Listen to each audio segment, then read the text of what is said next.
بسم اللہ الرحمن الرحیم۔ الحمدللہ، ہماری تلاوت کا آغاز 22ویں پارے سے ازواج مطہرات امہات المؤمنین حضور علیہ الصلاۃ والسلام کی ازواج سے خطاب ہے، اور آپ کے واسطے سے ساری خواتین اسلام سے خطاب ہے۔ چند ہدایات خاص طور پہ ہیں۔ سب سے پہلے ازواج مطہرات سے اور آپ کے واسطے سے پوری امت مسلمہ کی ماؤں بہنوں سے کسی اجنبی مرد سے لوچ کے لہجے میں بات نہ کرنا، ورنہ سامنے والا کسی اور مرض میں مبتلا ہوگا۔ بس ضرورت کی بات کہہ دینا بس۔ دوسری ہدایت فرمائی، عورتیں گھر میں ٹھہری رہیں، وہی ان کا اصل مسکن ہے، اسی میں ان کی حفاظت ہے۔ باہر جب نکلے تو بے پردہ نہ نکلے، اپنی زیب و زینت کا اظہار نہ کرے، ستر اور حیا کی چادر لے کے نکلے۔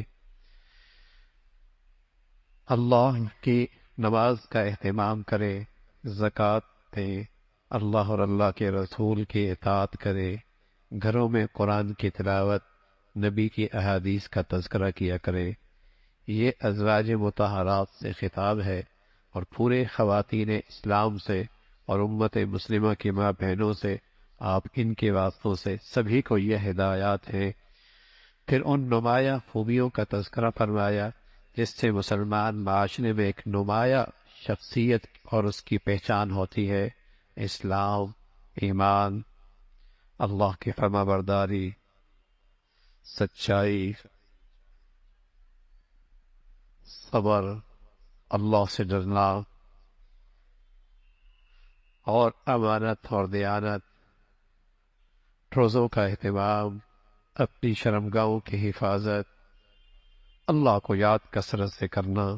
یہ مسلمان مرد عورت کی وہ نمایاں خوبیاں ہیں جس سے وہ معاشرے میں پہچانا جاتا ہے، یہ اللہ والا ہے، یہ اللہ پر ایمان لانے والا ہے، یہ اس کی نمایاں خوبیاں ہیں۔ پھر حضور علیہ الصلاۃ والسلام سے خاص طور پہ ایک موقع پہ خطاب ہے کہ آپ کا منہ بولا بیٹا حضرت زید ابن حارث اور آپ کی پھوپھی ذات حضرت زینب کے درمیان نکاح کا نبھا نہ ہو سکا، ازواجی زندگی نبھ نہ سکی، انہیں طلاق ہو گئی۔ حضرت زینب کو حضور علیہ الصلاۃ والسلام کو اللہ نے حکم دیا، آپ نے نکاح کر لیا۔ زمانے جاہلیت میں یہ بات بڑے عیب کی ہوتی تھی کہ اپنے منہ بولے بیٹے کی بیوی کو جو طلاق شدہ ہے اس سے شادی ہو جائے۔ اللہ رب العزت نے فرمایا، ہاں، آپ کی شادی اس لیے کرائی تاکہ یہ غلط رواج ہمیشہ کے لیے ختم ہو جائے اور غلط بات ہمیشہ کے لیے اس کا سد باب ہو۔ آپ نے پھر آپ علیہ الصلاۃ والسلام کی خاص خوبیوں کا تذکرہ فرمایا کہ آپ بشیر ہیں ایمان والوں کے لیے جنت اور اللہ کی رضا کی خوشخبری سناتے ہیں، آپ نذیر بھی ہیں نافرمان اور کفر اور فسق کی زندگی گزارنے والوں کے لیے اللہ کے غضب اور اللہ کی ناراضگی اور جہنم کی خبر دیتے ہیں، اور آپ داعی ہیں، آپ بلانے والے ہیں، اور آپ قومیت کی طرف نہیں بلاتے تھے، آپ قبیلے کی طرف نہیں بلاتے تھے، آپ وطنیت کی طرف نہیں بلاتے تھے، آپ برادری کی طرف نہیں بلاتے تھے، آپ اقتدار کے لیے نہیں بلاتے تھے، آپ اللہ کی طرف بلاتے تھے، آپ اللہ کی طرف بلاتے تھے، اس لیے کہ جب بندہ اللہ کا ہو جائے گا تو سب کچھ اس کی صلاحیتوں کا استعمال ٹھیک ہو جائے گا۔ لیکن آج کے نئے نئے مقتدی اور نئی نئی قیادتیں لوگوں کو بلاتی ہیں، لیکن اپنی ذات کی پرستش کے لیے، اقتدار کے لیے، قومیت کے لیے، لسانیت کے لیے، وطنیت کے لیے، جس سے نفرت ہی نفرتیں بڑھ رہی ہیں۔ آپ داعی ہیں، آپ بشیر ہیں، آپ نذیر ہیں۔ پھر آپ علیہ الصلاۃ والسلام سے خاص طور پہ طلاق کے متعلق اور امت کو ہدایت دی اور ان کی عدت کا بتایا اور انہیں اچھے طریقے سے رخصت کرنے کی ہدایت فرمائی۔ پھر ازواج کے متعلق آپ کی خاص شان تھی، اس کا تذکرہ فرمایا۔ پھر آداب معاشرت کے متعلق کچھ آداب، کچھ ہدایت ہے۔ جب تمہیں کوئی بلائے نہیں تو بن بلائے کسی کی دعوت میں نہ جاؤ، بن بلائے کسی کی تعزیت پہ تو جا سکتے ہیں، لیکن بن بلائے کسی کے ولیمے میں نہیں جا سکتے، اور بن بلائے کسی کے گھر پہ نہیں جا سکتے، دعوت پہ نہیں جا سکتے، بن بلائے تعزیت پہ تو جا سکتے، تعزیت کرنے کے لیے، لیکن بن بلائے دعوت پہ اس کی اجازت نہیں ہے۔ اور پھر آپ علیہ الصلوۃ والسلام کے گھر میں اگر آپ کھانے کے لیے گئے، آپ کو بلایا، تو پھر خیال کرنا کہ اتنی بیٹھ کے گفتگو میں نہ مشغول ہو جانا کہ گھر والوں کو تکلیف ہو جائے، گھر والوں کو تکلیف ہو۔ فرمایا اللہ کے نبی ہیں، وہ تو کچھ نہیں کہیں گے، لیکن اللہ تمہیں ہدایت دے رہا ہے، اللہ تعالیٰ تمہیں ہدایت دے رہا ہے۔ پھر حجاب اور اسلام کا جو ایک حکم ہے جس سے فواحش کا اور بے حیائی کا اور بدکاری کا سد باب ہوتا ہے، اس کے متعلق ہدایات ہے کہ جب تمہیں کسی اجنبی عورت سے کچھ لینا ہو تو پردے کی آڑ میں لو۔ وَإِذَا سَأَلْتُمُوهُنَّ مَتَاعًا فَاسْأَلُوهُنَّ مِن وَرَاءِ حِجَاب، بیچ میں پردہ حائل۔ آپ ذرا سوچیں تو صحیح، ایک طرف جب یہ قرآن پہلی مرتبہ اترا اور جن لوگوں پہ اترا وہاں ایک طرف حضور کی بیویاں ہیں اور حضور کی بیٹیاں ہیں اور صحابہ کی بیویاں ہیں اور ایک طرف صحابہ ہیں، بتائیے وہاں تو ہدایت یہ آ رہی کہ جب بھی ایک دوسرے سے لینا ہو تو پردے کے آٹ میں، اور اب مسلمانوں کے ہاں اللہ کے اس حکم کا کتنا لحاظ ہے۔ اسکول، کالج، یونیورسٹی، ہسپتال، تقریبات، خوشی غمی، گھر باہر بازار، جب کھلے عام اللہ کی نافرمانی ہوتی ہے بھائی، پھر اللہ کی طرف سے آنے والی سزا بھی پھر عام ہوتی ہے۔ جب پہلے گناہ چھپ کے ہوتے تھے نا تو اللہ کی پکڑ بھی انہی لوگوں پر ہوتی تھی جو چھپ کے کرتے تھے۔ جب گناہ علی اعلان ہو تو آنے والی آفات کے اندر پھر سب اس آفت میں مبتلا ہوتے ہیں، تو کھلے عام یہ گناہ ہوتے ہیں۔ فرمایا ہاں وہاں پردے کی ضرورت نہیں، جہاں اپنا بیٹا ہے، اب بیٹوں کے بیٹے ہیں، بھائی ہیں، بھائیوں کے بیٹے ہیں، یا اپنی جیسی عورتیں ہیں، ان سے پردہ نہیں ہے۔ اللہ سے ڈرو۔ پھر حضور علیہ الصلوۃ والسلام پر درود کا تذکرہ فرمایا، اپنے نبی پہ درود و سلام بھیجا کرو، اس لیے کہ اللہ بھی اپنے نبی پر رحمت بھیجتا ہے۔ حضرت ابو طلحہ رضی اللہ تعالیٰ عنہ فرمانے لگے، ایک دن اللہ کے نبی مسکراتے چہرے کے ساتھ آئے، ہم نے پوچھا یا رسول اللہ آپ بڑے خوش نظر آ رہے ہیں۔ فرمایا کیوں نہ خوش ہوں، اللہ کی طرف سے فرشتہ میرے پاس آیا اور مجھے پیغام دے کر گئے ہیں اور مجھے خوشخبری دے کر گئے ہیں کہ جو آپ پر ایک مرتبہ درود بھیجے گا اللہ اس پہ 10 رحمتیں بھیجیں گے، اور جو آپ پر ایک مرتبہ سلام بھیجے گا اللہ تعالیٰ اس پر 10 مرتبہ سلامتی بھیجے، 10 مرتبہ سلامتی بھیجیں گے۔ اور چھوٹا درود و سلام صلی اللہ علیہ وسلم، یہ سب سے چھوٹا درود ہے، اور سب سے اعلیٰ درود شریف جو آپ نماز میں پڑھتے ہیں، درود ابراہیم، وہ سب سے اعلیٰ ہے، اور چھوٹا صلی اللہ علیہ وسلم درود و سلام ہے۔ کیا ہی اچھا ہے 24 گھنٹے میں کچھ دیر بیٹھ کر نبی کی محبت میں اور نبی کے پیار میں اور نبی کے احسانات کا تصور کر کے اپنی نبی پہ درود شریف پڑھ لیا کرے، درود و سلام پڑھ لیا کرے۔ ہوگا کیا، میرے نبی کی شان تو ویسے ہی بہت اونچی ہے، ہماری قسمت جاگ جائے، پڑھنے والوں کے نصیب کھل جائیں گے، قسمت والے پڑھنے والوں کا اللہ کے ہاں اعزاز اور اللہ کے ہاں اس کا مرتبہ ہو جائے گا۔ ورنہ اللہ کے حبیب کی تو اپنی شان ہے جس پر اللہ کے فرشتے درود و سلام بھیجتے ہیں، اللہ تعالیٰ اپنی رحمتیں بھیجتے ہیں۔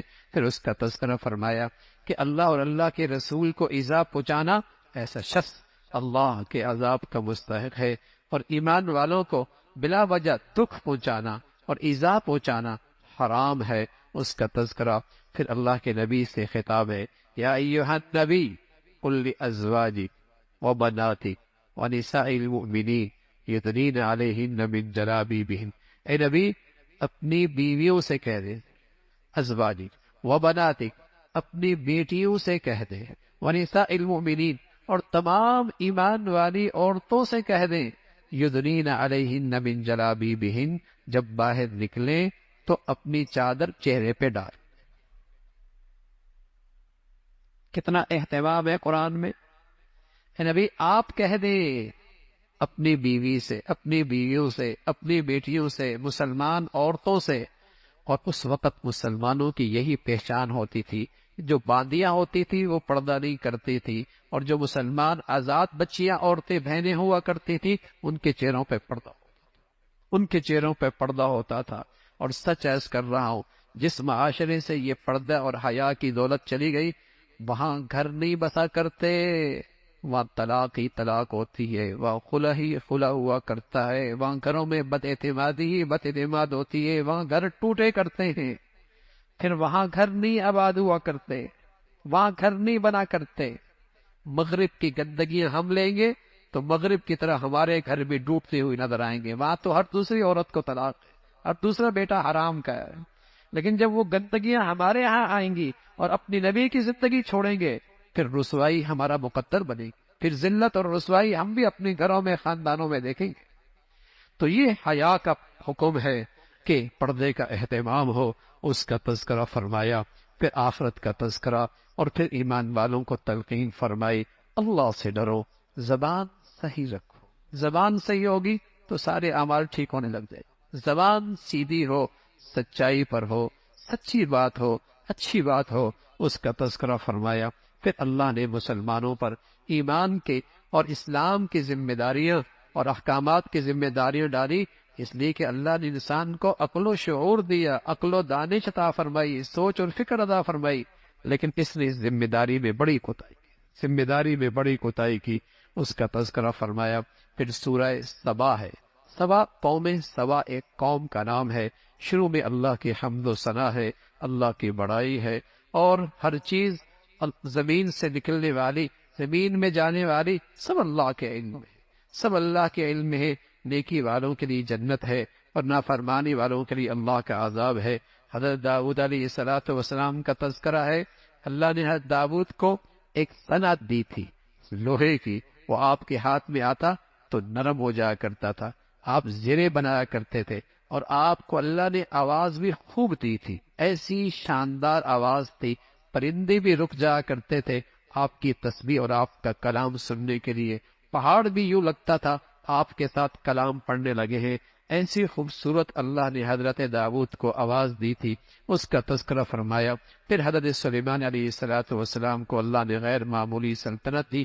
جنات بھی آپ کی سلطنت میں آپ کے حکم کے ماتحت تھے، اس سلطنت میں جنات بھی آپ کے ماتحت ہوا کرتے تھے. بڑے بڑے دیگے بنایا کرتے تھے، بڑی بڑی تعمیرات کیا کرتے تھے. مسجد اقصی کی تعمیر، مسجد بیت المقدس کی تعمیر سلیمان علیہ السلام نے جنات سے کروائی، اور آپ بیٹھے ہوئے تھے، ان کی نگرانی کر رہے تھے. اسی میں آپ کی روح قبض ہو. جنات لگے ہوئی ہیں، کام کر رہے ہیں، لیکن جب لاٹھی جس پہ ٹیک لگی ہوئی تھی وہ گری تب انہیں اندازہ ہوا کہ سلیمان علیہ السلام کی تو روح قبض ہو چکی ہے. کہنے لگے پہلے پتہ ہوتا اتنی مشقت ہمیں نہ اٹھانی پڑتی، مشقت نہ اٹھانی پڑتی. تو جنات بھی غیب کا علم نہیں رکھتے، غیب کا علم صرف اللہ رکھتے. پھر قوم سبا کا تذکرہ ہے، جنہیں اللہ رب العزت نے شاندار زمین، سرسبز ماحول اور شاندار آب و ہوا اور آباشی کا شاندار نظام، غیر معمولی زراعت. ایک آدمی سر پہ ٹوکر رکھتا اور ایک باغ سے گزرتا، کونے پہ نہیں پہنچتا تھا کہ بغیر ہاتھ لگائے درختوں سے کے پھلوں سے اس کا ٹوکرا بھر جایا کرتا. کوئی شخص وہاں اس سلطنت پہ آتا تو سر میں جوئیں ہوتی، مر جاتی. آب و ہوا اتنی صاف تھی، ایسی صحت مند تھی، آباشی کا نظام زبردست تھا، لیکن وہ قوم احسان شناس نہیں بنی، نہ شکری بنی، احسان فراموش بنی. اللہ رب العزت نے وہی زندگی کے نقشے، پانی کے بڑے بڑے ڈیم، پانی کا بڑا نظام، وہی ان کے لیے موت کا نقشہ بنا. اور ساری کھیتیاں، ساری زراعت سیلاب کے نظر ہو گئی، کچھ باقی نہ رہا، اور بیری رہ گئی، کانٹے دار جھاڑیاں رہ گئی، کچھ نہیں. فرمایا ناشکری کرنے والوں کو ہم ایسی عبرت کا نشان بناتے ہیں اور ایسی سزا دیتے ہیں. اس کا تذکرہ. پھر آخرت کا تذکرہ ہے، کس طریقے سے جنت جہنمی آپس میں ایک دوسرے سے الجھیں گے اور ایک دوسرے پہ الزام لگائیں گے کہ تو نے ہمیں گمراہ کیا.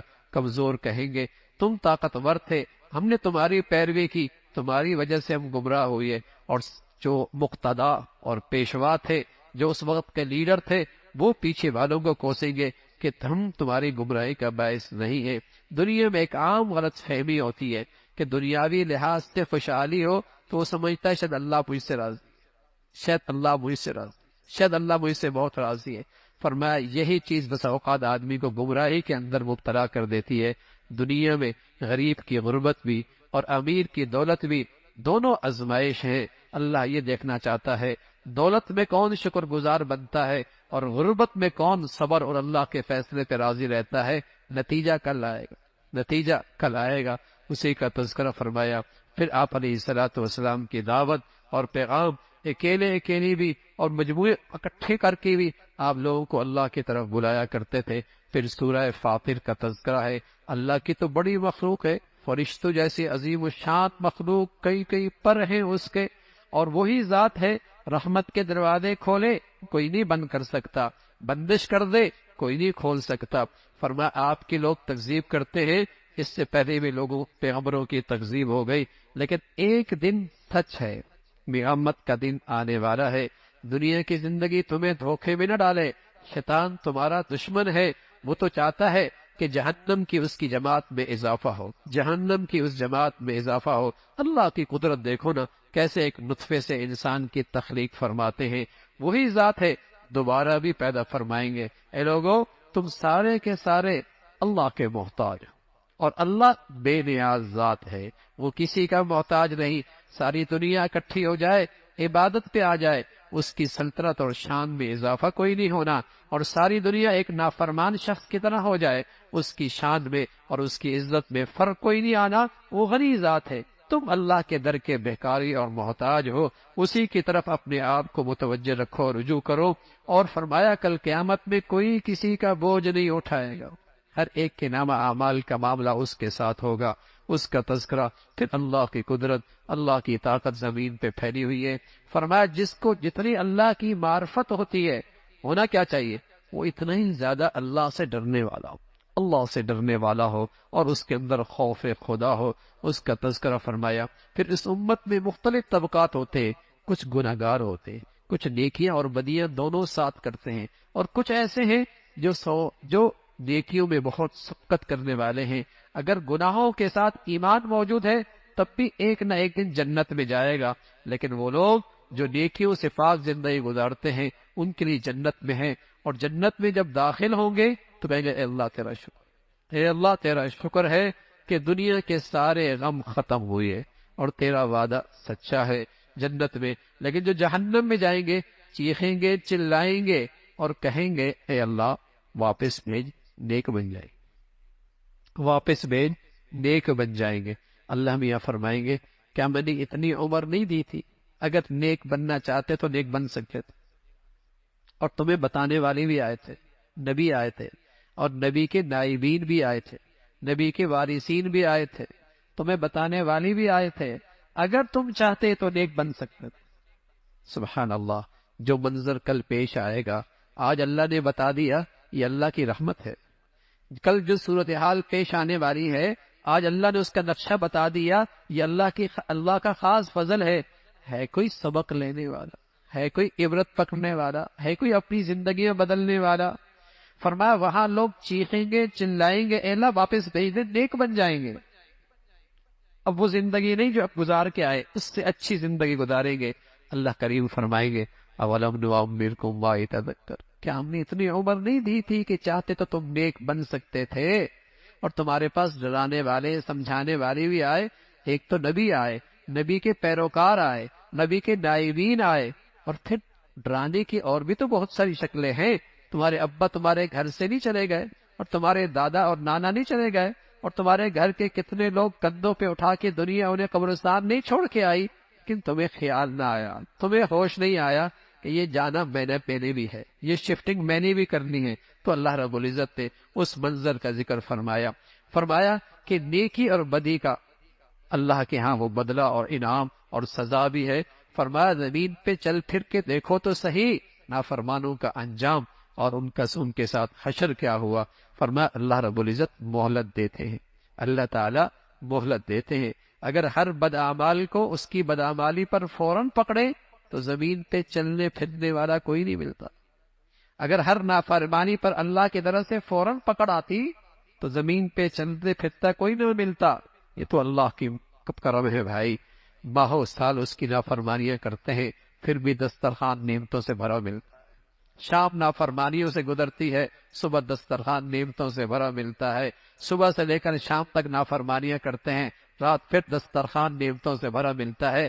یہ تو اس کا حلم ہے بھائی، یہ تو اس کا حلم ہے، یہ تو اس کی ڈھیل ہے۔ لیکن کب تک رسی کھینچے گی، پکڑ ہوگی؟ تو فرمایا اللہ رب العزت نے یہ سب ڈھیل دی ہے، لیکن کوئی چیز اللہ کی نظروں سے اوجھل نہیں ہے، وہ سب دیکھ رہا ہے، وہ سب دیکھ رہا ہے۔ اللہ بھائی عمل کی توفیق نصیب فرما۔